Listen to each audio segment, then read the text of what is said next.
வாங்க, இன்னைக்கு நாம எல்லோருக்கும் தெரிஞ்ச ஆனா ரொம்பவே ஆழமான ஒரு கதைக்குள்ள போகலாம். உதவி, வஞ்சகம், ஒற்றுமைன்னு பல விஷயங்கள பத்தி பேசுற இந்த கதை ஏன் இன்னைக்கும் நமக்கு முக்கியமா இருக்குன்னு கொஞ்சம் விரிவா பார்க்கலாம். இந்த கதை நமக்கிட்ட ஒரு முக்கியமான கேள்வியை வைக்குது. யோசிச்சு பாருங்க, சின்ன சின்ன உயிரால ஒரு பெரிய உயிரை காப்பாத்த முடியுமா? கேக்குறதுக்கு நம்ப முடியாத மாதிரி இருக்கலாம். ஆனா இதுக்கான பதில் தான் இந்த கதையோட மையமே. சரி, வாங்க கதைக்குள்ள போகலாம். நம்ம கதை ஒரு அடர்ந்த காட்டுல தான் தொடங்குது. அங்க இருந்த அமைவி இப்போ ஒரு பெரிய சவால சந்திக்க போகுது. இதுதான் கதையோட தொடக்கம். இங்கதான் நம்ம கதையோட முக்கியமான 2 கதாபாத்திரங்களை நாம சந்திக்கிறோம். ஒரு பக்கம் கஜபதின்னு ஒரு வயசான பலவீனமான யானை, இன்னொரு பக்கம் சுட்டுன்னு பேருள்ள ரொம்பவே தந்திரமான சுயநலமான ஒரு நரி. இப்போ இவங்க 2 பேரையும் பாருங்களேன். கஜபதி யானைக்கு வயசாயிடுச்சு, உடம்புல தெம்பும் இல்ல, கண் பார்வையும் கொஞ்சம் மங்கல், சாப்பாடு தேடுறதுக்கே ரொம்ப கஷ்டப்படுது. ஆனா அந்த சுட்டி நரி இருக்கே, அது ரொம்ப தந்திரசாலி, எப்படி சுலபமா வேட்டையாடலாம் தான் எப்பவும் யோசிக்கும்.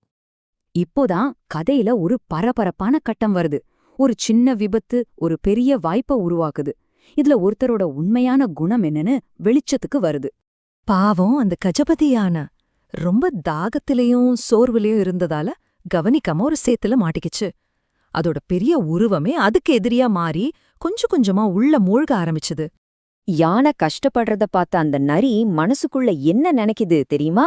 அப்பாடா, இந்த யானை மட்டும் இங்கே செத்துட்டா நமக்கு பல நாளைக்கு சாப்பாடு ரெடி அப்படின்னு தான் யோசிக்குதே தவிர அதுக்கு உதவணும்னு ஒரு சின்ன எண்ணம் கூட வரல. இங்கேதான் வஞ்சகம் அதோட வேலையை காட்டுது. அந்த நரி யானைகிட்ட போய் கவலைப்படாதீங்க, நான் போய் உதவி கூட்டிட்டு வரேன்னு ஒரு பொய்ய சொல்லிட்டு பக்கத்திலே ஒளிஞ்சிருந்து அந்த யானை எப்ப சாகுன்னு காத்துட்டு இருக்கு. இது எவ்ளோ பெரிய துரோகம் பாருங்க. எல்லா நம்பிக்கையும் போயிடுச்சுன்னு நினைக்கிற நேரத்துல கதையில ஒரு திடீர் திருப்பம் வருது. யாருமே எதிர்பார்க்காத சில குட்டி ஹீரோஸ் உள்ள வராங்க. இங்க இந்த முரண்பாட்ட கவனிங்க. இவ்ளோ பெரிய ஆதரவில்லாத யானைய அந்த வழியா போன சின்னஞ்சிறு எறும்புகள் தான் பாக்குது. உருவத்துல எது பெருசு எது சின்னதுன்ற நம்ம எண்ணத்தோட இந்த கதை விளையாடுது. இந்த குட்டி எறும்புகளோட திட்டத்தை பாருங்க, எவ்ளோ தெளிவா இருக்கு. முதல்ல ஆபத்து எவ்ளோ பெருசுன்னு கணக்கு போடுறாங்க. அடுத்து நாம ஒன்னா சேர்ந்துதான் இதை சரி பண்ண முடியும்னு முடிவு பண்றாங்க. உடனே மத்த யானை கூட்டத்துக்கு தகவல் கொடுக்கறாங்க. கடைசியா மீட்பு பணிக்கு வழியும் காட்டுறாங்க. இது தனிப்பட்ட பலம் இல்ல, இது ஒரு கூட்டு முயற்சி. சரி, இப்போ கதையோட முடிவுக்கு வந்துட்டோம். எறும்புகளோட திட்டம் வேலை செஞ்சுதா? கடைசியில யாருக்கு என்ன ஆச்சுன்னு பாக்கலாமா? ஆமா, எறும்புகள் தகவல் கொடுத்த உடனே ஒரு பெரிய யானை கூட்டமே அந்த இடத்துக்கு வந்துடுச்சு.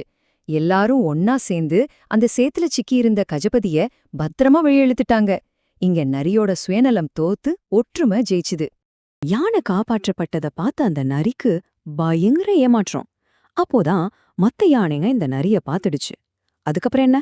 அது யாருக்கு உதவ மறுத்ததோ அதே கூட்டம் இப்ப அத உசுறு பயத்துல ஓட ஓட விரட்டுது. அதோட திட்டம் அப்படியே தலைகீழா மாறிடுச்சு. சரி, இந்த கதையில இருந்து நாம என்ன கத்துக்கிட்டோம்? தலைமுறையா சொல்லப்படுற இந்த கதையோட முக்கியமான பாடங்கள் என்னன்னு இப்ப பார்க்கலாம். பாருங்க, ரொம்ப தெளிவான சில விஷயங்களை இந்த கதை சொல்லுது. கஷ்டத்துல கூட இருக்கிறவன் தான் உண்மையான நண்பன். உண்மையான பலம் நம்ம உருவத்துல இல்ல, நம்ம ஒற்றுமையிலையும் நல்ல குணத்திலையும் தான் இருக்கு. யாரையும் அவங்க தோற்றத்தை வச்சு எடை போடவே கூடாது. கடைசியா ஒண்ணு, வஞ்சகமும் சுயநலமும் நம்மள தனிமைப்படுத்தி தோல்விக்கு தான் கொண்டு போய் விடும். கடைசியா இந்த ஒரு கேள்வியோட உங்களை விட்டுட்டு போறேன். ஒரு நிமிஷம் யோசிச்சு பாருங்க. உங்க வாழ்க்கையில நாம பெருசா மதிக்காத ஆனா ஒரு பெரிய நேர்மறையான மாற்றத்தை கொண்டு வரக்கூடிய அந்த சின்ன எறும்பு, அது யாரா இருக்கலாம்? இல்ல அது எதா இருக்கலாம்?